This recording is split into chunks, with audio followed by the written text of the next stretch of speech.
এই গাইজ আমি রাজ, welcome to সিনেপ্রস। এখন আমি রিভিউ করব অজয় দেবগন এবং আর মাধবন অভিনীত হরর সিনেমা শয়তান। এটা 2023 সালে রিলিজ পাওয়া গুজরাটি ফিল্ম ভাসের অফিসিয়াল রিমেক। এখানে আমরা একটা গুড ভার্সেস ইভিলের লড়াই দেখতে পাচ্ছি। অজয় দেবগনের পরিবারের মধ্যে হঠাৎই একটা অনাকাঙ্ক্ষিত অতিথি এসে পড়ে। সম্পূর্ণ অচেনা অজানা একজন লোক তার ঘরের মধ্যে ঢুকে পড়ে তার মেয়েকে বশ করে ফেলে। কোনোভাবেই এই ব্যক্তিকে তাদের বাড়ি থেকে বের করা সম্ভব হয় না, এমনকি তার ইশারায় অজয় দেবগনের মেয়ে একটি পুতুলের মতো নাচতে শুরু করে, এমনকি নিজের বাবা মাকে মারতে পর্যন্ত পিছপা হয় না। তো কে এই ব্যক্তি, কি তার আসল উদ্দেশ্য, সে এক্স্যাক্টলি কি চাইছে, এর শেষ পরিণতি কি হয়, এই ব্যাপারটা জানতে হলে আপনাদেরকে দেখে নিতে হবে শয়তান। না, বহুদিন পর একটা হরর সিনেমা দেখে বেশ ভালো লাগলো, বেশ ফ্রেশ একটা idea. This is not your typical horror film. যেই মুহূর্তে বলিউডে একেবারেই কোনো রিমেক চলছে না, সেই মুহূর্তে একটা রিমেক হওয়া সত্ত্বেও এই সিনেমাটা অবিশ্বাস্য ব্যবসা করতে পেরেছে। এর প্রধান কারণই হচ্ছে এর কনসেপ্ট, একেবারে ফ্রেশ একটা concept. Yes, of course original Gujarati ফিল্মটা খুব বেশি একটা পপুলার ছিল না, খুব বেশি মানুষ এই সিনেমাটাকে দেখেনি। এমনকি শয়তান আসার আগে কিন্তু গুজরাটি ফিল্মটা কোথাও অ্যাভেলেবল ছিল না। তো দর্শকদের কিন্তু একেবারে এই সুযোগটা ছিল না যে অরিজিনাল ফিল্মটাকে চেক আউট করে নেয়ার। এই ব্যাপারটা অবশ্যই এই ফিল্মের ফেভারে কাজ করেছে, বাট যেই ব্যাপারটা এই ফিল্মের মেইন স্ট্রং পয়েন্ট ছিল সেটা হচ্ছে এই ফিল্মের কনসেপ্ট। আমরা অসংখ্য অরিজিনাল সিনেমার মধ্যেও যেই ধরনের কনসেপ্ট দেখতে পাই সেটাও হয়তোবা এর আগে অনেকবার আমরা দেখে ফেলেছি। অসংখ্য সিনেমায় সেম টাইপ অফ কনসেপ্ট ঘুরিয়ে ফিরিয়ে ইউজ করা হয়েছে, বাট এই সিনেমাটার যে কনসেপ্টটা একেবারে ফ্রেশ একটা কনসেপ্ট। একটা সিনিস্টার ক্যারেক্টার একটা ফ্যামিলির মধ্যে ঢুকে পড়ছে এবং তারপরে সেখানে অল হেল ব্রেকস লুজ। তাকে কোনোভাবেই ঘর থেকে বের করা যাচ্ছে না, কোনো একটা জিনিস নিয়ে তবেই সেই ঘর থেকে বের হবে। এই রকমের কনসেপ্টের সিনেমা যে খুব বেশি একটা হয়েছে, আপনি অনেকবার দেখে ফেলেছেন এমনটা কিন্তু না। And that's exactly why this film works. এটাকে অলমোস্ট একটা ওয়ান লোকেশন বেসড সিনেমাই বলা যায়, যেহেতু ফিল্মের 70% উপরের দৃশ্য শুট করা হয়েছে শুধুমাত্র এই ঘরের মধ্যেই। একটা ঘরের মধ্যেই সমস্ত সবকিছু হয়। বাট যেহেতু রাইটিং এবং এডিটিং এতটাই টাইট, সিনেমার রান টাইম মাত্র 2 ঘন্টা, এই জন্য কিন্তু একটা লোকেশনের মধ্যে এত কিছু হওয়ার পরও সিনেমাটা একটা মুহূর্তের জন্য আপনাকে বোর করবে না। এখানে বিশাল বড় কোনো টার্ন অ্যান্ড টুইস্ট অবভিয়াসলি নেই, বাট দৃশ্যগুলোকে স্ট্রেট ফরওয়ার্ড এত সুন্দরভাবে সাজানো হয়েছে।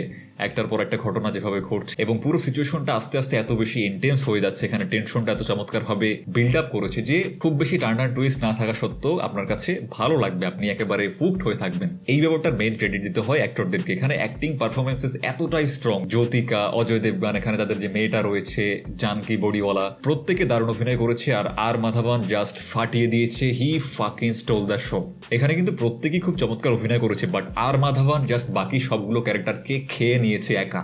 এই যে সিনেমাটার নামটাই শয়তান, শয়তান নামটা ঠিক কেন, এই ব্যাপারটা আর মাধবনের ক্যারেক্টারটা দেখার পরে আপনি বুঝতে পারবেন যে কেন সিনেমাটার নাম শয়তান রাখা হয়েছে। তার বিহেভিয়ার, তার ক্যারেক্টারিস্টিক্স দেখে আপনার কাছে পুরোপুরিভাবে এই ক্যারেক্টারটাকে একটা শয়তান, একটা পিওর ইভিল মনে হবে। শুরু থেকে শেষ পর্যন্ত এই ক্যারেক্টারটার মধ্যে একটা পিওর সিনিস্টার ভাইব বিরাজমান ছিল, যেই ব্যাপারটা হচ্ছে এই ফিল্মের মেইন ইউএসপি। এমনকি এখানে যে মেয়েটা অভিনয় করেছে জানকি, এই মেয়েটা কিন্তু অরিজিনাল যে ফিল্মটা ছিল ভাস, ওই ফিল্মের মধ্যে এক্স্যাক্টলি এই মেয়েই অভিনয় করেছিল। তো যেহেতু দ্বিতীয়বারের মতো এই মেয়েটা সেম রোলটা এখানে প্লে করছে, সেও জাস্ট দুর্দান্ত অভিনয় করেছে, দুর্দান্ত। এমন এমন কিছু মোমেন্ট রয়েছে এই মেয়েটাকে আর মাধবনের ক্যারেক্টারটা এমন এমন কাজ করতে বলে, সেই সমস্ত কাজ সে হয়তোবা মন থেকে করতে যাচ্ছে না, but she can't help herself. তো এই যে সে একটা কাজ মন থেকে করতে যাচ্ছে না, বাট ফিজিক্যালি সে নিজেকে থামাতেও পারছে না। মন এবং শরীরের যে একটা লড়াই, কিছু কিছু সিনের মধ্যে এই জিনিসটা স্পষ্টভাবে ফুটে ওঠে। সেটা ধরুন জোর করে খুব বেশি হাসার কিছু দৃশ্য রয়েছে, বা কিছু দৃশ্যে মেয়েটাকে ডান্স করতে দেখা যায়।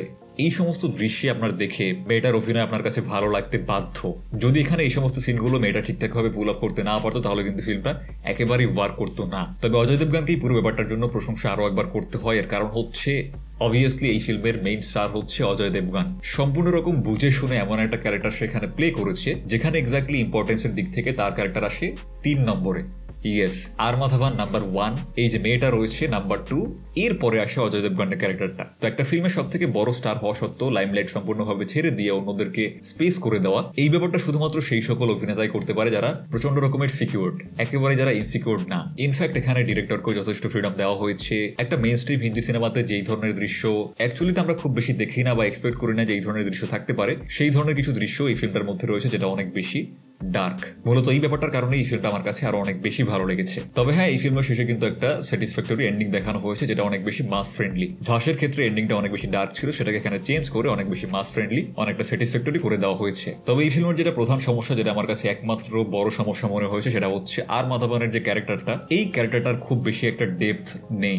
তাকে আমরা এই সমস্ত সিনিস্টার কার্যকলাপ করতে দেখতে পাচ্ছি, বাট এক্স্যাক্টলি সে কি অ্যাচিভ করতে চাইছে, এক্স্যাক্টলি তার মোটিভটা কি, তার ক্যারেক্টারের এক্স্যাক্ট ফিলোসফিটা কি, এই জিনিসগুলো কিন্তু বিভিন্ন ডায়লগের মাধ্যমে ফুটে ওঠার দরকার ছিল, যে ব্যাপারটা কিন্তু এখানে একেবারেই ঘটে না। প্লাস এখানে আমার কাছে প্রথম দিকে মনে হয়েছিল যে সায়েন্স ভার্সেস সুপারন্যাচারাল একটা কমেডি থাকবে, এই ব্যাপারটা আমি এক্সপেক্ট করেছিলাম, বাট সেই ব্যাপারটাও কোথাও গিয়ে একটা হারিয়ে যায়, শেষের দিকে একেবারে সেরকম কিছু একটা হয় না। দ্যাটস ওয়াই এত ভালো একটা ক্যারেক্টার হওয়া সত্ত্বেও, এত ভালো একটা পারফরমেন্স দেওয়া সত্ত্বেও আর মাথামারের এই যে ক্যারেক্টারটা, এই ক্যারেক্টারটা কিন্তু একটা খুব বেশি দিন ধরে মনে রাখার মতো একটা ক্যারেক্টার হয়ে উঠতে পারে না। But still one time watch হিসেবে এটা একটা বেশ ভালো সিনেমা, আপনাদের ভালো লাগবে আশা করছি। আমি গোনা give this on 3.5 out of 5। Comment আপনাদের মতামত অবশ্যই জানাবেন। যদি আমাদের চ্যানেলে প্রথমবার হয়ে থাকেন প্লিজ লাইক এন্ড সাবস্ক্রাইব। দেখা হচ্ছে নেক্সট ভিডিওতে। Till then tata.